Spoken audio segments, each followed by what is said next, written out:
right, hello and welcome to another Expert Insight interview. My name is John Golden from SalesPOP, online sales magazine, and Coevera, formerly Pipeliner CRM, joining you as usual from a sunny San Diego. And today I'm delighted to be joined by Chad Coe, who's up in Northbrook, Illinois. That's up in lovely Illinois. How are you doing, Chad?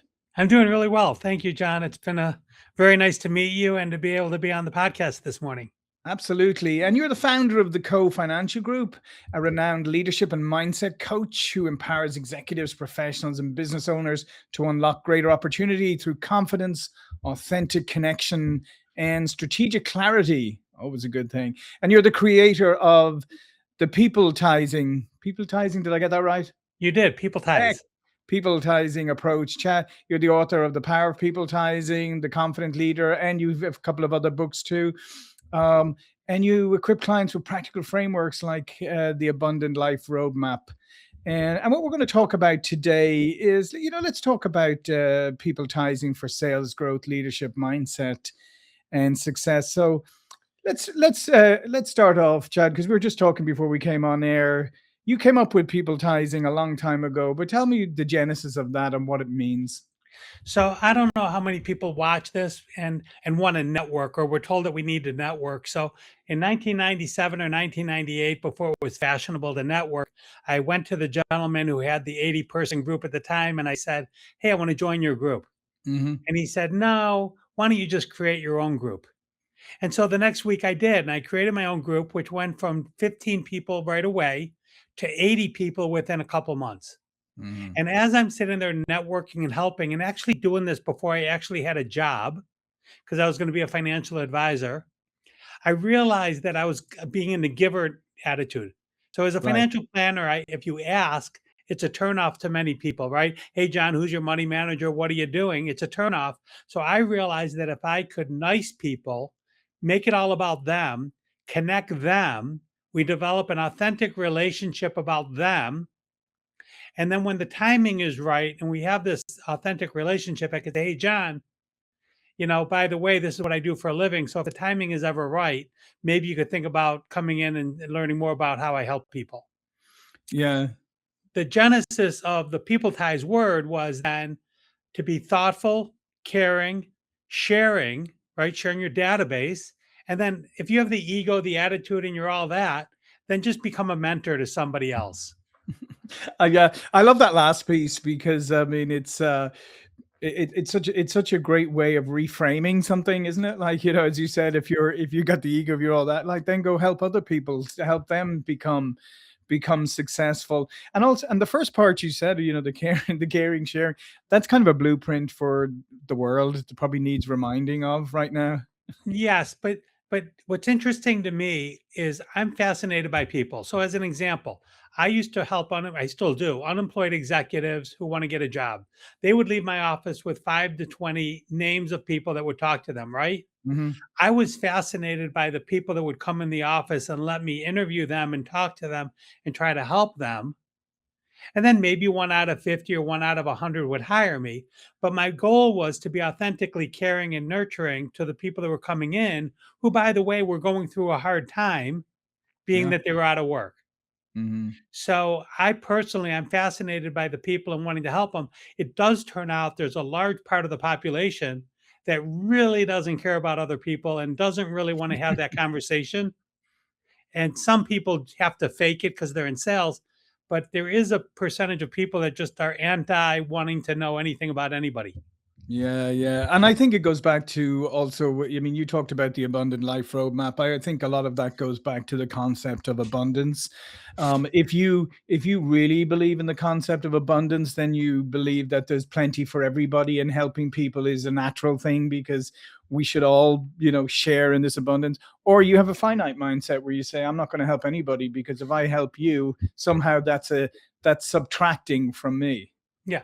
And the idea around this abundance isn't just about money at all. Sure. Yeah, yeah. It's about personal, professional, and financial. But where are you at in the way of abundance and living your best life so that you could be healthy and that you could prosper? Exactly. So when you say, when we talk about like, and everybody talks about, oh, leading with value and a service mindset and all of that. I mean, people say that all the time, but what they never really tell you is how does that, in a conversation, like how do you get that across in the first 30 seconds? I think it's the idea that when you talk to someone, you ask questions and just ask about them, where they're from, what they do, how's their family, you retired, do you still work?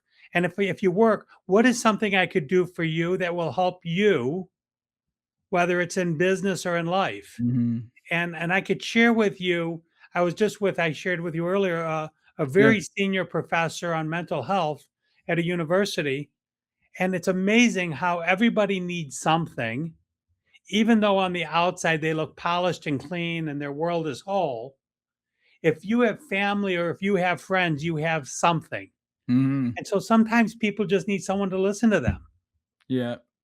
No, and it's so true, and it's so true, and we live in, and it's especially today, if you think about even in the world of sales and stuff, and we live in a frenetic world, right? Where there's so much noise and people are competing, and they're and it's harder and harder to get to people and all of that kind of stuff.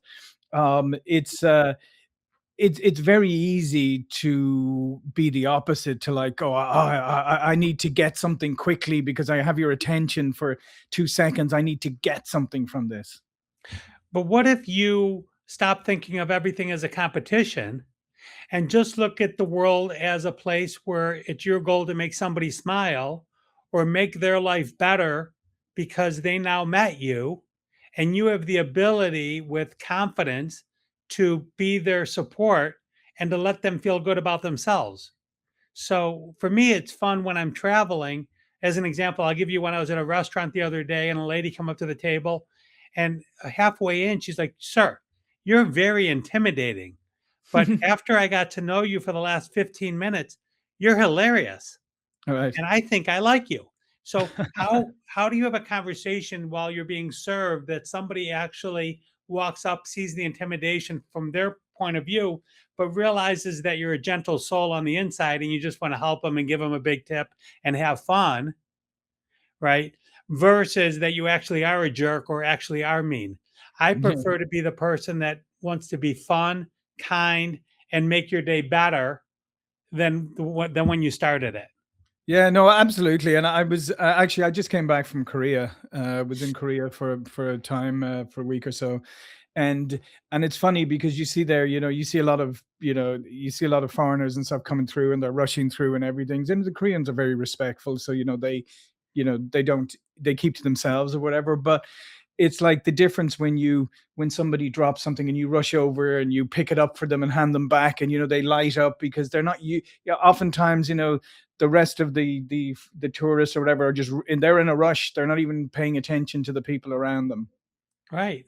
I actually have a son who's in Korea right now till Sunday, and it's a very Oh, similar story. He's just there. He's meeting people. They like to trade gifts, so he brought yeah. 20 Trader Joe bags, right? Because they love that. But Uh-huh. you're making their day, and it doesn't have to cost a lot of money. Sometimes it's just the thought that you're doing something because you care about the people that you're going to meet with or you're going to talk to. Yeah. Well, that's interesting because that's actually the reason we were there. Is my son's doing a semester. He's doing 6 months in Korea. So right now, so he's learning the language and everything. So it's and learning the culture. So tell me, like, what are some good habits that you should develop in order to become somebody who's a good positive networker and can build a good network? So to build a good network is to show up at other people's networking events Hmm. and then collect the business cards. And I'll give you an example. I was just at a luncheon. It's a president's luncheon, 45 people, 20 members, 20 guests. And I said to the person next to me, why don't we create this in the North Shore where we just reach out to our 10 buddies who want to network and do business and ask them to bring a guest and do this every month, just like the gentleman in Chicago. But the point is, you have to start with your connection, start with almost like a board of advisors or a board Hmm. of business people uh, that you could do it with, and have 5 or 6 people where you're getting together every month. So, as an example, I have an entrepreneur group I do, and I've invited people over 3 years, and we went from 10 to 12 people showing up to 15 to 18. We have 40 people in the group. and everyone in the group is, call it 45 to 70, who's built a business and either retired or still working, but living the entrepreneurial spirit. And what we do is we seek out people that want to be part of it, or now that we're doing this long enough, they seek us out and say, "Can I join your group?" Mm. So, what I love is the elevation of building and doing versus just sitting in the backdrop and being kind of like solo. Yeah. Yeah, no, that's it's a great point. And what about outreach? I mean, people nowadays are so leery of outreach, they about contacting people, and then they get, and if they do make contact with people, they get very upset about being ghosted or all of that. I mean, how do you what is your advice to people about how to outreach, and then how to ensure that you don't end up on the ghosting list?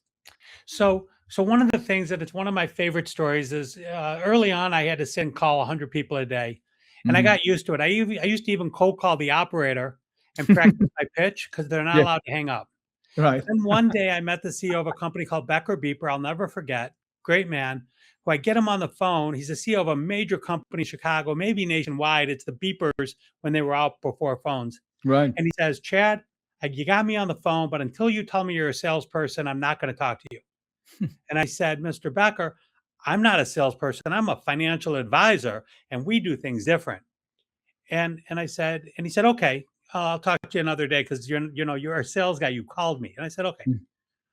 10 plus years later, I reached out to him and I said on LinkedIn, I said, "You know what? You're right. I had a phone call with you 10 years ago, and I am a salesperson, and I am selling, and I am doing, and I am reaching out. Now, if you think of me today, we're all in sales. It's consultative. Hire me Mhm. if you believe that I could help you. But the idea around being a salesperson is I have incoming leads now that I get. I'll call someone 10, 15, or 20 times over the course of 6 months or a year. And inevitably, every time I reach them, they say, 'Thank you for being persistent.'" Mhm. I've Yep. never had someone say that they're mad or angry or anything because they could always just text you or say, "Hey, by the way, take me off your list." Yeah, yeah. And when they don't, it means that they still want you to call, they still want you to follow up, and they still want you to be in their life.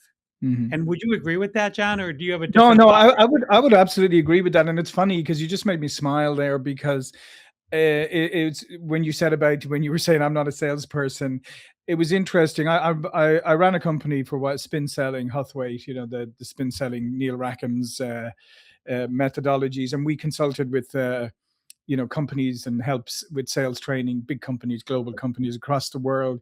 And it always interested me. There were some big companies, and we come in and they'd say, "Oh, we don't call our people salespeople." And I said, "Well, that's fine." They said, "What do you call them?" And they'd say something like, "I don't know, advisors, like you, whatever." And I would say, "That's fine, but can I just make one comment?" And they'd say, "Sure." And I'd say, "They can call themselves whatever they want." I said, "But the person on the other end of the line, or the person they're engaging with, they know they're a salesperson. So you can call yourself whatever you want. They know that you're a salesperson." So I think trying to pretend that you're not is never a good strategy. And I love embracing the fact that I'm a Yeah. salesperson. And by the way, you bring him in for a meeting. I had a gentleman the other day, it's been a year in the making. He's coming in with his wife. The timing was right now. It wasn't right 6 months or 12 months ago. And he's ready. He's a buyer. He's not even someone that I have to sell. He's coming in ready to buy because on the phone, we've built rapport, we've built a friendship. He shared with me his personal life, and he's looking for someone like me to care about him. And I was at breakfast today in a group where we were talking about how kindred spirits show up and how Mm, people pick somebody to work with or to engage with or to become friends with. It's think about the universe has thousands of people. We yeah. all have 1 to 5 close friends. We have a spouse or a partner, right? We don't pick our kids, but it's the idea of how do we end up with those people that we consider our friends who we're voluntarily picking up the phone or going and visiting and being with, and how we could stay connected to them for 20, 30, 40, 50 years, and then how other people just kind of come and go. Yeah. There has to be a genuine connection, right? Doesn't there? There has to be. And that comes back. And I love this thing that's been going on over the last number of years where people are talking about authenticity as if this is a new, it's like AI, it's something new. Did you know authenticity was created in the last 3 years? Because before that, nobody ever seemed to talk about it. And now that's all people talk about. But the bottom line is you can't have genuine connections unless you're genuine yourself. Well, here's one for you, John. I always tease this. How long does it take for someone to build trust with somebody else? I guess how long is a piece of string? I say it's almost immediate, number one. And number two, if you how do you make an enemy become a friend? An enemy become a friend. Yeah, I'll just share the answer because it's Yeah. my answer. It's to give them business or give them a connection or give them a referral. It's actually do something for them. How do they still not like you or embrace you if you're willing to do something for them, right? So a Right. lot of times people are just intimidated or fearful or jealous of the relationship. It has really nothing to ever do with something real. But the way to Mhm. break the ice is to say, you know, John, I really believe in what you're doing. Can I give you someone's name that you should talk to that might be willing to hire you? Mhm. Or can I give you this book or can I give you this gift card, right? All of a sudden, all that energy changes to like, hey, maybe this guy's not such a bad guy after all. Yeah, well, I mean, I think a part of it is, Chad. I mean, because we live in a very take culture, don't we? And we live in a shortcut culture and an instant gratification culture and all of that. So the things that you're talking about here actually make you stand out, which is sad, but they do make you stand out. Yeah. If you're in my office, I have a nice office, but I give away books, I have karma cream, I have water bottles, notepads, I have different kind of books that you all walk out with because one of the things I learned early on, I think from Zig Ziglar or Brian Tracy, is to be a gift giver. How does it make you feel when you receive gifts? And sometimes it's just a power cord or lip gloss or Yeah. something that is just mints. So again, the idea around being healthy, being a gift giver, looking someone in the eye, being authentic, these are all real. But the thing is, if you have any fear around that, the key is to go out and practice. The Mm, more you practice, the easier it gets. yeah. We And have I an old, and I've done that on purpose. yeah, we have an old saying in Ireland: "Don't show up with one hand longer than the other." And Right. what that means is don't show up with your hand stretched out, looking to get something. It's like come with a gift. Absolutely. And Right. then maybe it's just that you pick up the tab or you buy a beer or you do something. There's another saying that I heard, which is if you go and you're with someone, buy dinner, pay for it, pay for the drinks, pay for lunch, because people who want to hire someone successful who Mm. doesn't think about the money as a give or take, but thinks about it that I'm successful and I want Yeah. to do this for you. It's a very simple way to change the perception from being a taker to being a giver. Yeah, so I mean, you work with people obviously on a mindset a lot. So how do you help people move from that either, fearful mindset or scarcity mindset, or not having the confidence to engage? Because, like you said, you can have successful people, you can have people who are really great at what they do, but they still lack the confidence to build networks. So Bob Newhart had a really funny skit that he did, and he goes, "I'm going to give you the advice, and just take the advice and then run with it." And she said, "Well, should I take a pen and write it down?" He goes, "No, it's just two words." And he said, "Okay." And the words are "stop it." So the idea around "stop it" is all that fear and everything you're doing is just made up with your limited beliefs that's in your head. Mm, Train the brain to take baby steps to do the things that you need to do so you could build the confidence to win. So mhm. here's an example. I'm not a runner, but my son is. He's inspired me to run. He's up to 12 miles. I'm up to a half a mile. So I got Nice. an app and it said, in order to speed up and go further, you need to slow down. Yeah.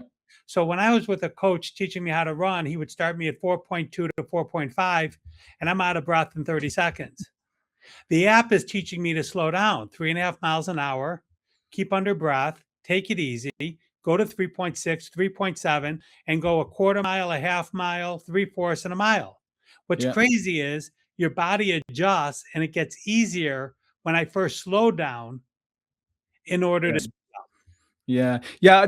I interviewed a guy a couple of. I wish I could remember his name now, but he told me like he was like severely overweight, totally out of shape, all of that.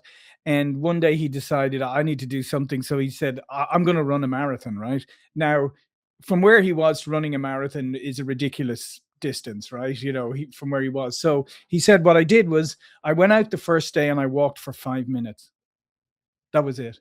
And the second day I walked for 6 minutes or whatever. Anyway, and eventually, yeah, he's run marathons ever since. But exactly, he did the same thing. Instead of going, oh, just go out there and go for it, was like slow down to go faster. And I think that's a Exactly. really, yeah. It's like we say again. I hate to keep hitting with the Irish phrases, but we have another one. The long way around is the short way home.